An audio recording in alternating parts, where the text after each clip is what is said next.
మీరు చూస్తున్న ఈ గ్రామం పేరు చంద్రపురం. ఈ చంద్రపురం గ్రామానికి ఒక భయంకరమైన రహస్యం దాగి ఉంది. అది ఏమిటంటే, ఊరి చివరన ఎంతో విశాలంగా, చక్కగా, పచ్చగా కనిపిస్తున్న ఈ చెట్టు దగ్గరికి వెళ్లాలన్నా, ఆ చెట్టు పరిసర ప్రాంతాల్లో నడవాలన్నా ఆ గ్రామ ప్రజలందరూ చాలా భయపడుతూ ఉంటారు. ఎందుకంటే అటుగా సాయంత్రం సమయంలో వెళ్లినవారు ఎవరూ తిరిగి రాలేదు.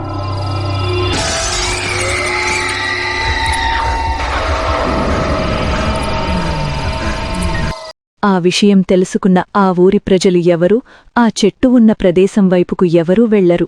పగటిపూట వెళ్లినవాళ్లు మాత్రం ఆ మార్గం గుండా ఒక కోడిని చంపే ఆ కోడి రక్తాన్ని చల్లుకుంటూ ఆ మార్గం గుండా నడుచుకుంటూ వెళ్తారు. అలా చేస్తే వాళ్లకి ఎటువంటి ప్రమాదం జరగదని వాళ్ల నమ్మకం. కాని సాయంత్రం సమయంలో మాత్రం ఎట్టి పరిస్థితుల్లోనూ ఆ మార్గంలో నడిచి వచ్చేవారు కాదు. ఎంత అర్ధరాత్రైనా సరే ఆ అడవిలోనే నిద్రిస్తూ ఉండేవారు కాని ఆ యొక్క మార్గం వైపు వాళ్లు నడుచుకుంటూ వచ్చేవారు కాదు. ఇదంతా ఆ గ్రామ ప్రజలందరూ కొన్ని సంవత్సరాల నుంచి ఆ చెట్టు దగ్గరికి వెళ్లడానికి, ఆ మార్గంలో నడవడానికి ఎంతో భయపడుతూ ఉండేవారు. ఆ చంద్రపురం గ్రామానికి ఊరి పెద్ద శ్రీనివాస్. ఇతను చాలా మంచివాడు. గ్రామ ప్రజలందర్నీ తన సొంతవాళ్లలా చూసుకుంటూ వాళ్లకి ధనసహాయం చేస్తూ ఉండేవాడు. కాని వాళ్ల భార్య మాత్రం చాలా స్వార్థబుద్ధి కలిగింది. ఊరి ప్రజలు ఎవరికి మంచి చేసినా తను మాత్రం అస్సలు క్షమించేది కాదు. ఊరి ప్రజలు ఎవరైనా సహాయం కోసం ఇంటివద్దకు వస్తే వాళ్లతో చాలా దురుసుగా ప్రవర్తిస్తూ ఉండేది. అదంతా తెలుసుకొని ఊరి పెద్ద చాలాసార్లు నచ్చజెప్పాడు. కాని తను ఏమాత్రం తన ప్రవర్తన మార్చుకోలేదు. ఈ గ్రామ ప్రజలందరూ వ్యవసాయం చేసుకుంటూ జీవనం సాగిస్తూ ఉండేవారు. ఒకరోజు పక్క ఊరి నుంచి ఇద్దరు వ్యక్తులు సరిగ్గా రాత్రి సమయంలో ఈ ఊరిలో తను చేసిన కొన్ని సామాన్లను అమ్ముకోవడానికి బయలుదేరుకుంటూ వస్తూ ఉన్నారు.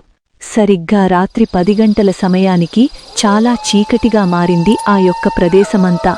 వాళ్ళిద్దరూ ఆ ప్రదేశంలో నడుచుకుంటూ సామాన్లు మోసుకుంటూ వస్తూ ఉన్నారు. ఆ చెట్టు వద్దకు వచ్చేసరికి వాళ్లకి చాలా అలసటగా అనిపించి వాళ్ళిద్దరూ ఆ చెట్టు వద్దే కూర్చుని ఉన్నారు. అందులో ఒక వ్యక్తి, అరే, ఇక నా వల్ల కాదురా, ఇక్కడే ఈ రాత్రికి పడుకొని రేపు ఉదయాన్నే ఊర్లోకి వెళ్దాం. అంతవరకు మనం ఈ చెట్టు కిందే పడుకుందాం. ఏమంటావ్? అరే, నేనేమంటాన్రా, సరే ఈ చెట్టు కిందే పడుకుందాం. ఇక్కడైతే చాలా ప్రశాంతంగా, చాలా చల్లగా గాలి వస్తూ ఉంది కూడా. సరే, ఈరోజు రాత్రికి ఇక్కడే పడుకుని రేపు ఉదయం ఊర్లోకి వెళ్ళి మన సామాన్లు అమ్ముకునొద్దాం, సరేనా అని చెప్పి వాళ్ళిద్దరూ ఆ చెట్టు కిందే పడుకుని ఉన్నారు. సరిగ్గా 1 గంట సమయానికి ఆ చెట్టు ఎనకాతల నుంచి ఏవో శబ్దాలు, మాటలు వంటివి వినిపిస్తూ ఉండేవి. ఆ చెట్టు ఎనకాతల 2 భయంకరమైన పిశాచాలు ఎప్పుడూ ఉంటూ ఉండేవి. ఆ భయంకరమైన పిశాచాలు ఆ చెట్టు ఎనకాతల గట్టిగా అరుపులు అరుస్తూ ఉన్నాయి. అది విన్న ఈ ఇద్దరిలో ఒక వ్యక్తి లేచి, ఎక్కడి నుంచి వస్తున్నాయి ఆ అరుపులు అని అటూ ఇటూ చూస్తూ ఉన్నాడు. అతనికి అనుమానం వచ్చి చెట్టు ఎనకాతలికి వెళ్లి చూశాడు. ఆ యొక్క పిశాచాలను చూసి గట్టిగా అరుస్తూ ఉన్నాడు. అయ్య బాబోయ్, పిశాచాలు, దయ్యాలు, ఎవరైనా ఉంటే కాపాడండి, పిశాచాలు, దయ్యాలు, ఒరేయ్ సోదరా, లేవరా లేవరా, నన్ను కాపాడు, ఈ పిశాచాలు నన్ను పట్టుకున్నాయి, నన్ను విడిపించురా అని చాలా గట్టిగా అరుస్తూ ఉన్నాడు ఆ యొక్క వ్యక్తి. కాని ఆ మాటలేవీ తనకి అస్సలు వినిపించలేదు. మరికొద్ది క్షణానికి ఆ పిశాచాలు ఆ వ్యక్తిని చంపి వాడి యొక్క అస్థిపంజరాన్ని చెట్టు ముందు వైపుకు విసిరేశాయి. మరుక్షణమే ఆ అస్థిపంజరం నేరుగా ఈ పడుకున్న వ్యక్తిపై పడేసరికి ఒక్కసారిగా లేచి కూర్చున్నాడు. అరే, ఎవరు నాపైకి అస్థిపంజరం వచ్చింది? ఇంతకీ నా సోదరుడు ఎక్కడికెళ్ళాడు? అరే అరే శివ, ఎక్కడికెళ్ళావురా? అరే, నువ్వేమైపోయావు? ఈ అడవిలో నన్ను ఒంటరిగా చేసి ఇక్కడి నుంచి ఎక్కడికి వెళ్ళిపోయావు? అరే శివ అని చాలా భయంతో, బాధతో అరుస్తూ ఉన్నాడు ఈ యొక్క వ్యక్తి. యథావిధిగా ఆ చెట్టు ఎనకాతల నుంచి మరలా శబ్దాలు వినిపిస్తూ ఉన్నాయి.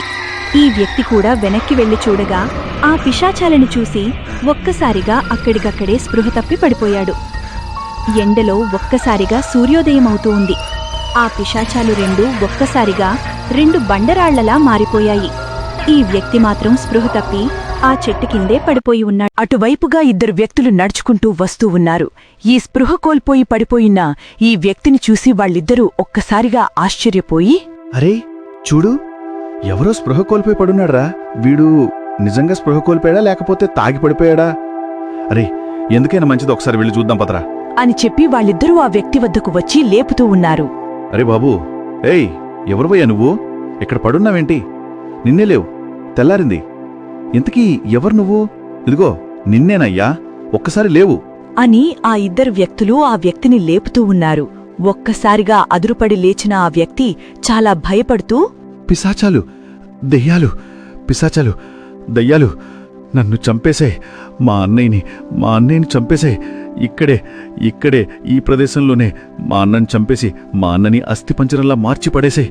ఇక్కడే దెయ్యాలున్నాయి, నన్ను బ్రతికించుకోవాలి, నన్ను చంపుకు తినేసాయి, నాకు భయంగా ఉంది, నన్ను కాపాడండి అని చాలా భయపడుతూ కంగారు పడుతూ ఉన్నాడు. ఆ మాటలు వింటూ వీరిద్దరూ, అరే ఏం మాట్లాడుతున్నావు? నీ అన్న చనిపోవడమేంటి? ఇక్కడ నువ్వు ఒక్కడివే కదా ఉన్నావు, అయినా నిన్నెప్పుడు మా ఊర్లో చూడలేదు. ఇంతకీ అసలు ఎవరు నువ్వు? ఇక్కడికెందుకొచ్చావు? అసలు ఏం జరిగింది? నువ్వు కాస్త కంగారు పడకుండా చెప్పు మాకు. నాది పక్క ఊరండి. మా ఊర్లో మేం చేసిన కొన్ని సామాన్లు అమ్ముకుని వ్యాపారం చేసుకుందామని నిన్న రాత్రి నడుచుకుంటూ వచ్చాం. అడవి మార్గం గుండా వచ్చేసరికి చాలా సమయమైంది. అప్పటికే చాలా చీకటి పడిపోయింది కూడా. ఇంకా ఈ అడవిలో వెళ్లడం ఇక మాకు ఓపిక లేక నేను మా అన్న కలిపి ఇదిగో ఈ చెట్టు కింద కూర్చునున్నాం. చాలాసేపటికి మాకు చాలా బాగా నిద్ర పట్టింది. తర్వాతేమైందో లేచి చూస్తే నా పక్కన లేడు. కొద్ది సమయానికి ఒక అస్థిపంజరం వచ్చి నాపై పడింది. ఎవరా అని చెప్పి నేను చెట్టు వెనకలకెళ్ళి చూస్తే 2 భయంకరమైన పిశాచాలండి. అవి నన్ను చంపబోడానికి వచ్చాయి. ఇంతలో నేను కళ్ళు తిరిగి పడిపోయాను. అంతే, తర్వాత ఏం జరిగిందో నాకు తెలీదు. అయినే ఇక్కడ దెయ్యాలున్నాయండి, నన్ను నమ్మండి అని ఆ వ్యక్తి వీరిద్దరితో చెప్తూ ఉన్నాడు. ఆ మాటలు విన్న వాళ్ళిద్దరూ ఆశ్చర్యపోయి ఆ వ్యక్తితో ఇలా అంటూ ఉన్నారు. రేయ్, ఎంత పని జరిగింది? ఓరి భగవంతుడా, పాపం అన్నం పుణ్యం ఎరగిన ఒక వ్యక్తి ఈ యొక్క పిశాచాలకి బలైపోయాడు. సరే, నువ్వు కంగారు పడకు. ఇక తెలిసిందేగా, ఎట్టి పరిస్థితుల్లోనూ రాత్రిపూట సమయంలో ఇటువైపుకు రావద్దు. ఈ చెట్టు వైపుకు నడవాలన్నా, ఈ మార్గంలో నడిచి వెళ్లాలన్నా సరే నల్ల కోడిపెట్టను బలిచ్చి ఆ రక్తాన్ని చల్లుకుంటూ వెళ్ళాలి. ఇది మా ఊరి యొక్క నియమం. ఎన్నో సంవత్సరాలుగా మేమందరం ఇది పాటిస్తూ ఉన్నాం. సరే, నీకు జరిగిన అన్యాయానికి నాకు చాలా బాధగా ఉంది. ఈ విషయాన్ని వెంటనే ఊరి పెద్దకు తెలియచేద్దాం, పద అని చెప్పి వాళ్ళు ముగ్గురు నేరుగా ఊరి పెద్ద వద్దకు వచ్చారు. ఊరి పెద్ద వాళ్ళ ముగ్గుర్ని చూసి ఇలా అంటూ ఉన్నాడు. అరే అందరూ కలిసికట్టుగా వచ్చారు. చెప్పండి, ఏదైనా విశేషమా లేకపోతే ఏదైనా అవసరమా? చెప్పండి నాన్న. అదేం లేదయ్యా. అయ్యా, ఇతను మా ఊరికి కొత్తగా వచ్చిన ఒక వ్యాపారంట. పాపం నిన్న రాత్రి వీళ్ళిద్దరూ కలిసి ఆ అడవి మార్గం గుండా నడుచుకుంటూ వచ్చారయ్యా. కొద్ది సమయానికి వాళ్ళకు అలసనగా అనిపించి ఆ చెట్టు దగ్గర కూర్చునున్నారంట. రాత్రి 1 గంట సమయంలో పాపం వీళ్ళన్నని ఆ దయ్యాలు చంపుకు తినేశాయంట. ఇతన్ని చంపడానికి ప్రయత్నించగా ఇంతలో ఒక్కసారిగా తెల్లారిపోయిందంట. అందుకనే ఇతను బ్రతికి బట్టకట్టాడయ్యా. అయ్యా, ఇలా అయితే మన ఊరికింక ఎటువంటి రాకపోకలు జరగవయ్యా. ఇందుకు మీరేదో ఒక ఉపాయం ఆలోచించాలి. కావాలంటే ఇతనితో మాట్లాడండి. అవునయ్యా, అన్యాయంగా అభంశభం ఎరగని మా అన్నని ఆ పిశాచాలు చంపుకు తినేశాయి. పొట్టకూటి కోసం వ్యాపారం చేసుకోవడానికి మీ ఊరిలోనికి వచ్చాం, కాని ఇలా అయిపోయిందయ్యా. అయ్యా, దయచేసి ఆ చెట్టు దగ్గర ఉన్న పిశాచాలకి ఏదో ఒక ఉపాయం ఆలోచించండయ్యా. మాలాగే ఇంక ఎవరూ ప్రాణాలు కోల్పోకూడదు అని చాలా బాధపడుతూ చెబుతున్నాడు ఆ వ్యక్తి. ఆ మాటలు విన్న ఆ యొక్క ఊరి పెద్ద, సరే అమ్మా, సరే, నీకు జరిగిన అన్యాయానికి నేనెంతో బాధపడుతూ ఉన్నాను. జరిగిన నష్టానికి నేను ప్రతిఫలమిస్తాను. ఇంకొక్క ప్రాణం పోకుండా ఖచ్చితంగా చర్యలు తీసుకుంటాం. ఈరోజే ఒక మాంత్రికుడిని తీసుకుని వచ్చి అక్కడ ఏదైనా పూజ చెయ్యాలా లేకపోతే మరొక ఏదైనా ఉపాయం ఆలోచించాలా అన్నది నేను ఆలోచిస్తాను. ఖచ్చితంగా ఈ విషయం గురించి ఇక నేను ఆలోచిస్తాను అని ఊరి పెద్ద ఆ వ్యక్తితో చెప్పాడు. Help me, please help me. You are mine.